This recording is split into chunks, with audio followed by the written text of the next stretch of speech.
TP. Chandrasekharan വധക്കേസിലെ പ്രതി Kodi Suni parole ലഭിച്ച് പുറത്തിറങ്ങിയത് ഇയാൾ പ്രതിയായ ന്യൂമാഹി ഇരട്ടക്കൊലക്കേസിൽ വിചാരണ തുടങ്ങാനിരിക്കെ 1 മാസത്തെ പരോൾ കാലയളവിനിടെ കേസിലെ സാക്ഷികളെ കൊടിസുനി സ്വാധീനിക്കാനോ ഭീഷണിപ്പെടുത്താനോ സാധ്യതയുണ്ടെന്ന ആരോപണം ഉയർന്നു കഴിഞ്ഞു. RSS പ്രവർത്തകരായ 2 പേരെ വെട്ടിക്കൊലപ്പെടുത്തിയ കേസിലെ 2ാം പ്രതിയാണ് കൊടിസുനി. 2010-ലാണ് ന്യൂമാഹിയിൽ 2 RSS പ്രവർത്തകരെ CPM-കാർ വെട്ടിക്കൊലപ്പെടുത്തിയത്. കൊടിസുനി 2ാം പ്രതിയായ ഈ കേസിൽ ഈ മാസം 22-നാണ് തലശ്ശേരി കോടതിയിൽ വിചാരണ തുടങ്ങുന്നത്. ഇതിനിടയിലാണ് അമ്മയുടെ അപേക്ഷ പരിഗണിച്ച് ജയിൽ വകുപ്പ് അനുവദിച്ച പരോളിൽ കൊടിസുനി കഴിഞ്ഞ ദിവസം തവനൂർ സെൻട്രൽ ജയിലിൽ നിന്ന് പുറത്തിറങ്ങിയത്. കേരളത്തെ ഞെട്ടിച്ച കൊലപാതകങ്ങളിൽ ഒന്നായിരുന്നു ന്യൂമാഹി ഇരട്ട കൊലപാതക കേസ്.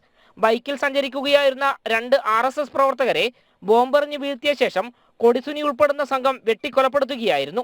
ഈസ്റ്റ് പള്ളൂരിലെ പൂശാരിക്കോവിലിന് സമീപം മടോമൽക്കണ്ടി വിജിത്ത്, കുറുന്തോടത്ത് ഹൗസിൽ ഷിനോജ് എന്നിവരാണ് കൊല്ലപ്പെട്ടത്. അന്ന് ക്രൂരമായ ഈ കൊലപാതകം നേരിട്ട് കണ്ട സുജിത്ത് എന്നയാൾ ഹൃദയാഘാതം വന്ന് മരിച്ചിരുന്നു. ഈ കേസിന്റെ വാദം തുടങ്ങാനിരിക്കെ കൊടിസുനി പരോളിൽ ഇറങ്ങിയത് സാക്ഷികളെ ഭീഷണിപ്പെടുത്താനും സ്വാധീനിക്കാനും സാധ്യതയുണ്ടെന്ന ആരോപണവും ഉയർന്നു കഴിഞ്ഞു. ടി.പി. കേസിൽ ശിക്ഷിച്ച ശേഷവും നിരവധി കേസുകളിൽ പ്രതിയായിരുന്നു കൊടിസുനി. ജനം, കണ്ണൂർ.